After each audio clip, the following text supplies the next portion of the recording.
Hello there. Thanks for watching or listening to VIP Boxing's Bell to Bell podcast, episode 145.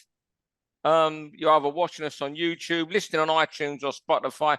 Thank you very much. You know me, Steve Lillis. You know the man in the top corner, John Evans. And if you watch this regularly, or if you're watching, you're ringside around the Northwest, you'll know this man. He was a decent pro. Now he's a top trainer, you could say, really. He's got a cracking stable there, or a merging stable in Bolton. Alex Matvienko. Alex, thanks for coming on. I think you're one of our most regular guests, so you always go down well. You okay? Yeah, I'm good. I don't know if that's a good thing, a bad thing. I'm regular, but yeah, I'm good. It's always a good thing, mate, to have you on.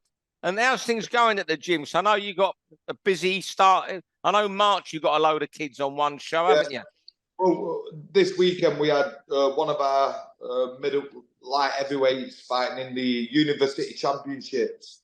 Quite funny, really, because the kid reminds me a bit like Dan Aziz and Buatsi. And I'm sure Dan Aziz won the University Championships. So he's gone down there and just stole the show. He's ended up, all the fans loved him by the final. He won 2 by first round knockout, and the semi-final, the middle fight, he won that on points against a good kid. But to be fair, he nearly got stopped as well. So he nearly had 3 knockout wins. And he's a good kid. So he won this weekend. They had another young kid called Joe Peel who was sparring Jimmy Thurston and other good pros, Alex Dillamani. He's only a youth still. Joe Peel, he's just won the Scousers. He's through to the quarterfinals in the youth cadets. So yeah, I've got a good, thriving, good young team coming through. And I tell you, David Adelaide, I think he won the University Championships as well. Sure he did, yeah. Sure he did. Yeah. Well, this kid's called Sam Aki, and he's 100% one to watch out for. He's gonna be big things. Definitely. How old is he now? Well, he's obviously only between 18 and 21, I guess. I think he's around 19. Around 19, 20. Yeah. So, hey, Alex, just we were just talking then just before we started about different shows and things like that, and different promoters. How do you find it working with people now? Don't burn any bridges or anything like that. But when you go around if say you're working on a Sky show, say you're working on a DAZN show or a Queensbury show, are you finding them all as busy as they used to be? Are you finding the lads that they've got when we come to you for opponents? Are you finding them as willing to take challenges? How are you finding? I find it hard work. I've got quite a few southpaws like Taiwo Sheeraz. No one wants to touch him. Kyle Lamorte, no one wants to fight him. I find these TVs, they're struggling to make fights. I mean, Mickey Ellison threw himself in the deep end recently. I was surprised McKenna took it, but they did strip him to 12-3, you know, and it took the edge off Mickey. You know, it's not as smooth sailing as you'd think it'd be and as easy. It's not who you fight, it's who you avoid. So I've got like guys like Taiwo Sheeraz ready to fight at drop of an hat, but no one wants to touch southpaws. No one wants to fight a southpaw. It's crazy. Mickey Ellison went in with Lerone Richards recently, you know, 2 weeks notice. No one wants 8 weeks with Taiwo or Kyle Lamorte. We accept a fight and then they go with someone else.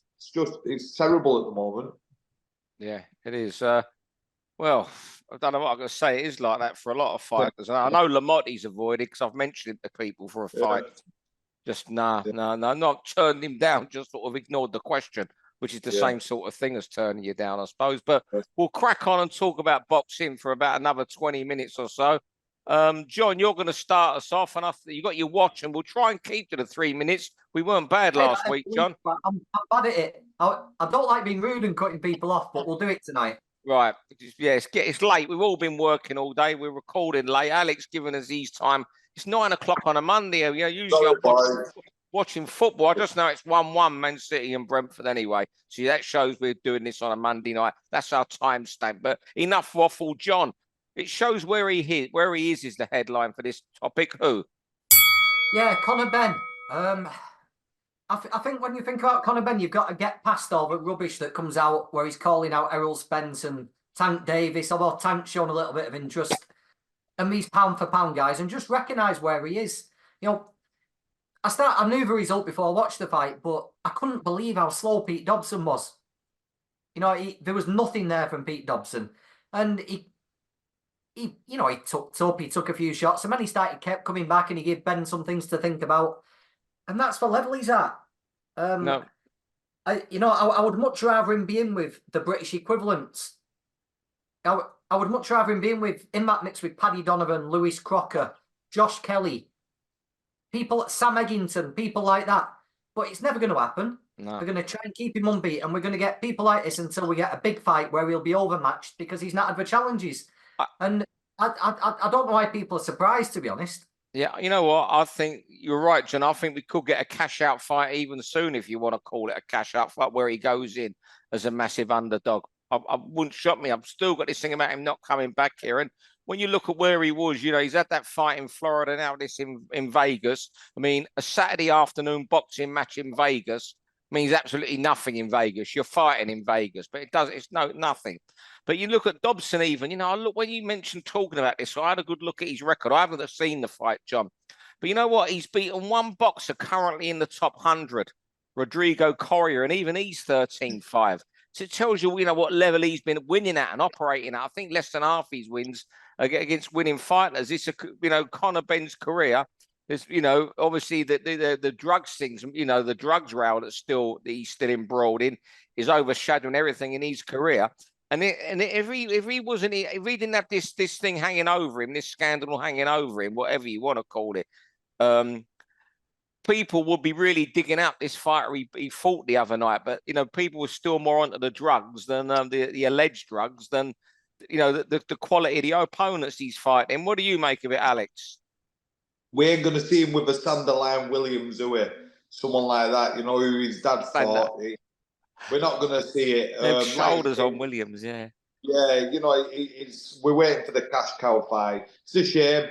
John mentioned some brilliant names, obviously, just in the UK. Let's put them together. Stick them in. Make some big fights with Eggington. What a fight that'd be. Crocker, that'd be a cracker. Some belting fights. Stick him in. Let's see some great fights instead of like the showing that we got at weekend. People are getting sick of it. I'll tell you what, Alex, and this is before we go on to round two. That's why you earn the big bucks of a bag of wine gums to come in to throw in Sanderline Williams, mate. Who went, I think it was 10 rounds. They went. Weren't that the guy with the big shoulders, with a square sort of shoulders? Whoa, what a name you've come up there. That's you're showing your knowledge there, mate. And if you don't know Sanderline Williams, go to Box Rec and look who he fought. Imagine him in this era. Oh, he got a draw with James Toney as well. He did. What a good fighter. Imagine him now. Oh, you make me all my heart's beating here. I'm getting all teary-eyed, Alex. Mention him. Round two, anyway. When do you stop sparring with your fighters, Alex? This is a topic of yours, obviously. Well, this is an open question.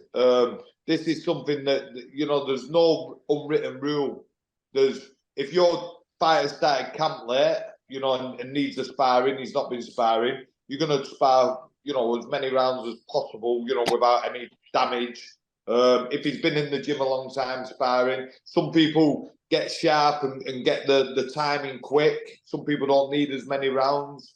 Some people need to keep contact up.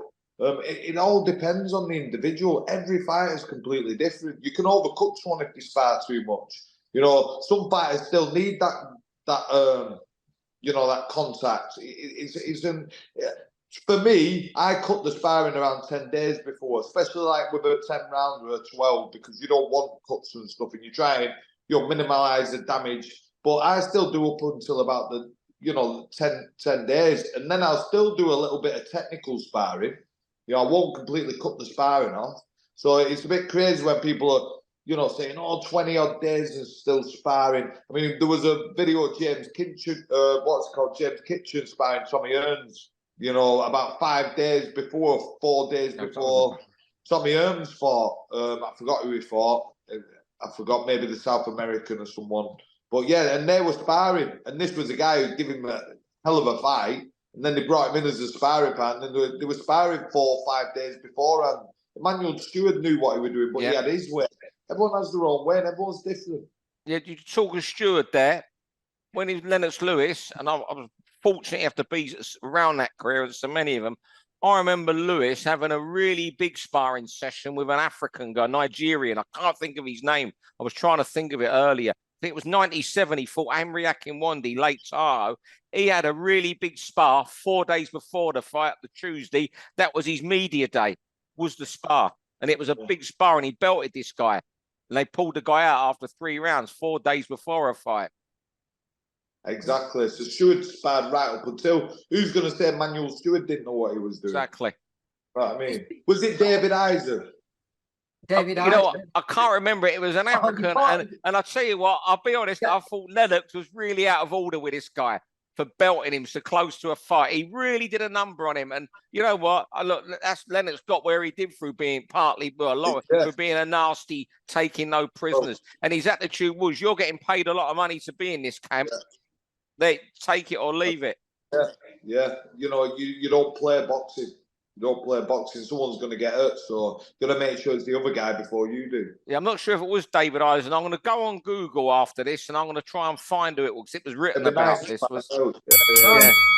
Right, time, John Strick. Right, round 3.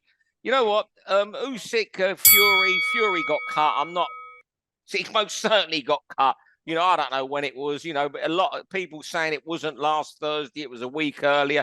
It don't matter. He got cut. When I was on newspapers, there was always rumours of boxers getting cut and getting pulled out a week before. So it doesn't matter when he got cut. He got cut. He's not fit to fight, whether you like it or not. But you know what? There's all these people. Never seen so many fucking morons on Facebook and Twitter saying, "I told you so. I knew this was happening for a way out." And you know what it was? They may well have said that it won't happen. But this is their way of proving themselves right. When a guy's got a big, ugly gash, an old wound that opened in one of them fights in America, I think it was. And I'm thinking, are you people for real? Are you conspiracy theorists for real? They might as well go and join David Icke's mob, who think the world's square and going to triangle, whatever.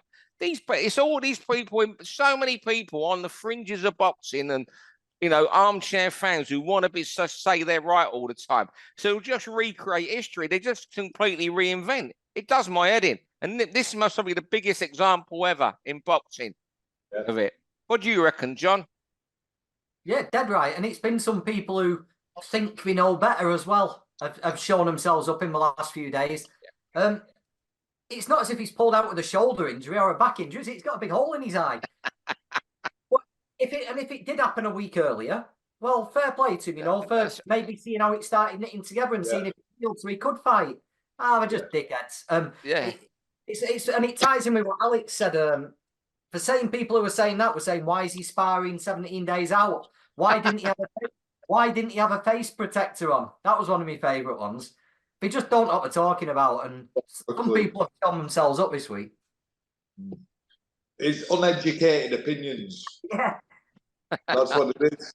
Uneducated opinions. You won't go in a karate class and start telling them how to do karate chops and karate kicks. But in boxing, everyone's an expert. Yeah. Madness. Yeah. Madness. Oh, mate. Scrap outside a kebab shop once, so I've been thrown out a pub. Yeah. I've seen it. I've seen people say it. Yeah. People have been writing it. I've had X amount of fights on the street. I've had cuts. And then other professional fighters are saying, mate, it's not like boxing. It's madness. Do you know one of my favourite comments is when people say, well, I'd beat you on the streets because I can headbutt and bite. Yeah, well, please, God, keep me away from a professional fighter who can also headbutt and bite. I know. That's the worst possible thing. You know what? These people on the street talk like this, they wouldn't have to headbutt because even if you was a boxer, your timing of your shot would wipe them out the way you time your shot. Jab right hand, walk away. Yeah. Anyway, right. One fight we're going to see a lot of right hands and shots in this weekend is another one that's crept upon us. I'd almost forgotten about it, John, till you mentioned it to me today. Hamza Sheeraz and Liam Williams, John Evans. Yeah, cracking fight this one, isn't it? A real crossroads fight, I think. Hamza, you know, we all think he's good. We all think he's got every physical asset, hasn't he? And when you speak to Hamza, he's a good lad as well. His head screwed on, down to earth, knows where he is.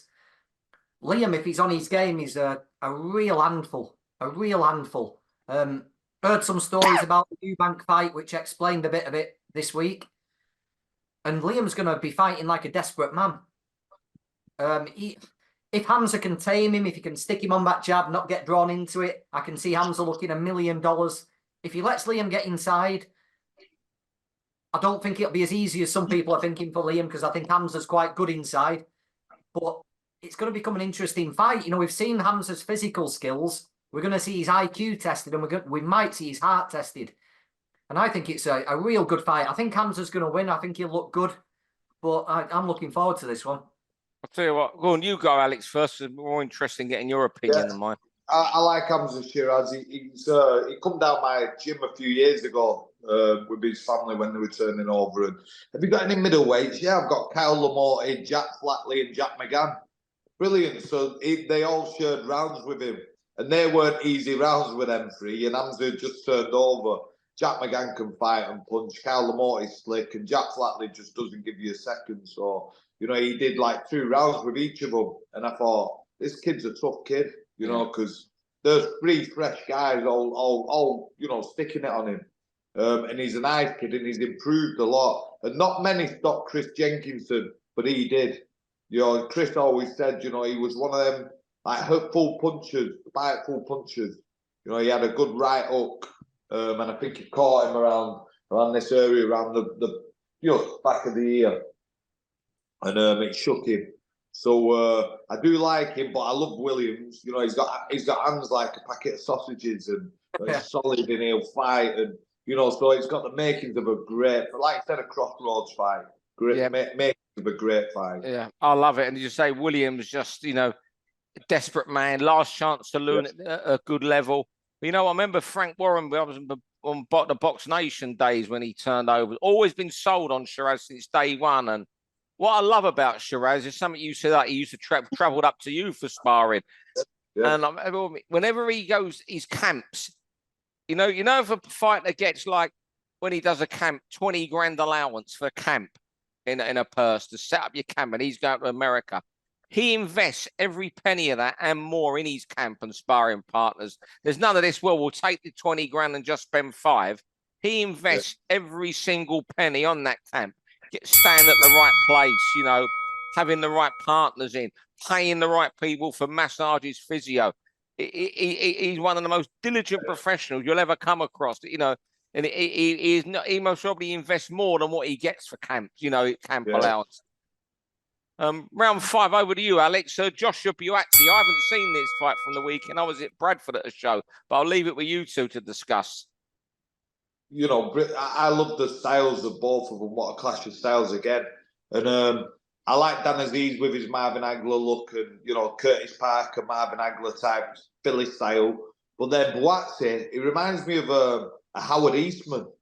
He's quite a spiteful puncher.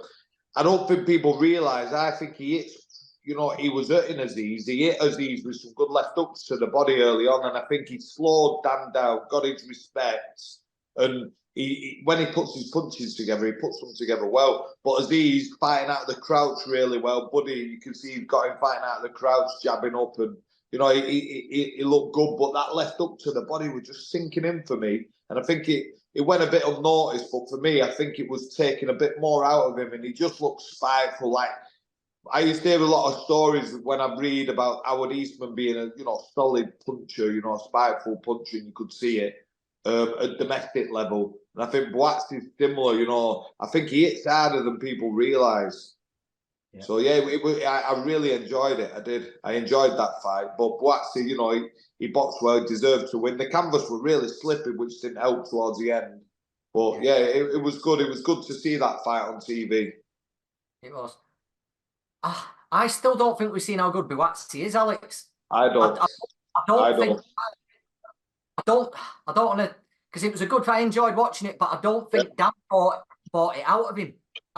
Definitely not. I think he felt something early and got a little intimidated about letting his hands go. He forgot his jab, and he weren't coming forward. Buatsi was centre of the ring straight away.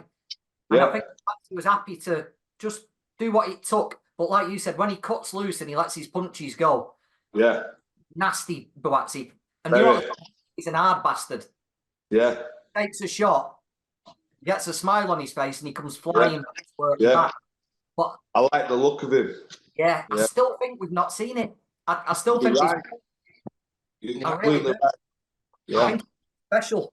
I've got to ask you this, John, before we go on to the final round. You said that a lot on here. We haven't seen the best of him. You know, you've often said this time we've got to see the best of him. You've said that a lot. This week has got to be the fight. I mean, we discussed this a lot on here. I asked up with you, John, ask both of you.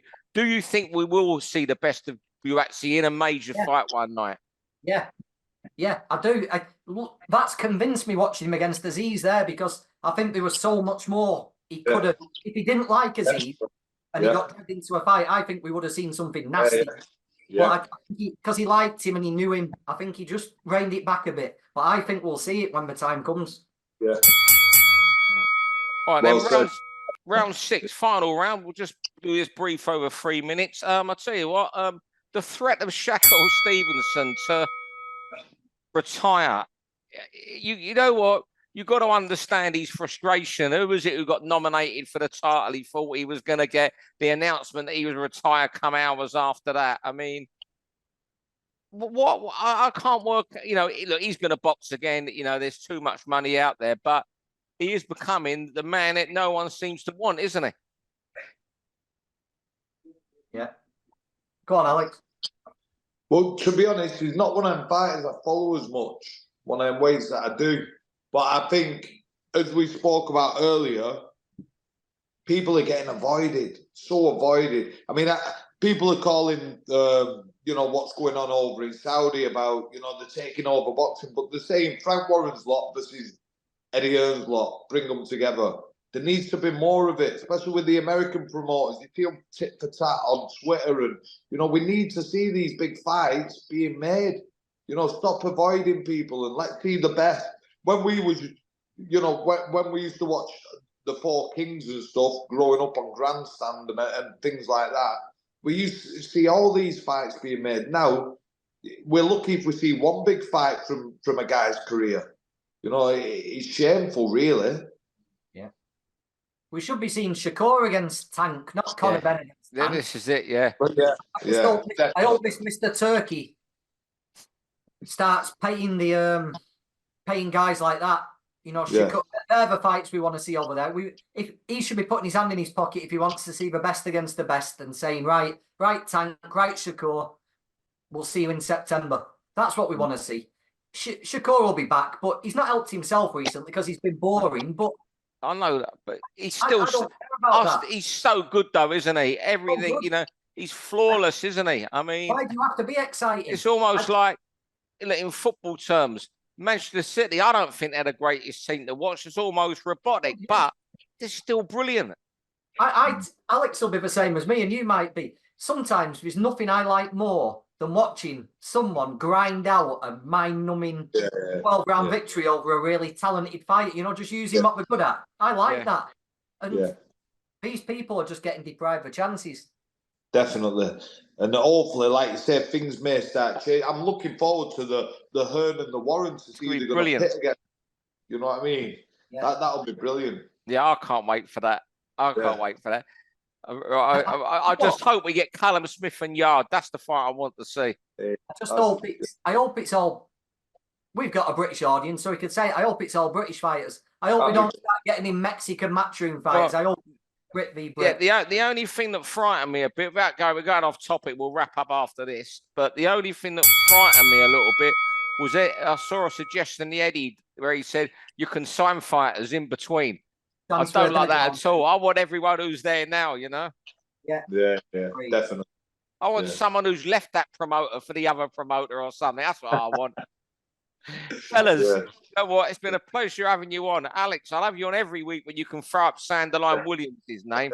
That was a and David Izon. And David Izon. Yeah, I don't think it was Izon. I'm going to watch some David Izon when I... What was he called? Richard... There was Richard someone as well. What was he called? Richard. Was he not based in England as well? No, that was Richard Banjo, wasn't it? Now, this was a Nigerian. Who was it? I've got to try and find it on Google. Weren't Samuel Peter, was it? No. It was another. It was a big lump because he was fighting Akinwande. It was another big, tall lump, about 6'7". You know what? And the name's gone. but I remember this sparring session. It took place on the stage in the actual theatre where the fight was. The fight took place in quite a small theatre. There was only about 3,000 at the fight in Lake Tahoe. I think it was in Caesars, and they did his media workout day in the theatre there. And I can remember it clearly, and him belting. And I remember Panoseliadis saying something about giving him an extra few quid. And I just thought, Lennox, you didn't need to do that to the fella. We don't see that anymore, do we? We don't see open workouts. We don't see stuff like that. You know, like, we don't see anything. Yeah. Anything. How about Bashiru Bashali, Steve? That weren't Bash Ali. It weren't Bash. Now, this was a big heavyweight. Bash was a cruiserweight. Couldn't have been him. I'm going to have to do a Google search this week and try and find some notes on it. You know, I tell you, I'm going to ask. Buatsi, but it won't have been Ibeabuchi. I'm going to ask Buatsi. Yeah. He keeps a note of everything and has it all chronological. I'm going to ask him. Fellas, thanks very much. Alex, especially you tonight. Another great turn. We'll see you in a couple months anyway on here. John, thanks for doing this a bit later than normal tonight. So I know you're busy as well. Thanks, everyone, for watching or listening. Thank you. Thank you. Cheers, boys. Cheers, fellas. Thanks for that. Thank you, Steve. Thanks. Sorry for keeping it up, boys. I got told before Williams fought Eubank, he had bad concussion going into the fight. That's why you were getting put over with jabs. Oh, mate. Who knows? So, if he's fully... Probably the case, yeah. And Frank said... He said, who cares about Callum Smith? He said, who gives a fuck? He said, I want Yard against... Well, he told me on Friday, he said, I'm going to do everything I can to get Yard against Buatsi or Aziz. He said, don't want Callum. He said, That'd be good. Cares about Callum. He said, I want the winner. Yeah. Yeah. So I think that's good. All right then, fellas. Cheers, boys. Thank you very much. Thank you. Thank you. See you. For all boxing info, news and latest interviews, amateur and pro, across the north, click and subscribe. VIP Boxing Promotions. Also, Twitter, Instagram and Facebook.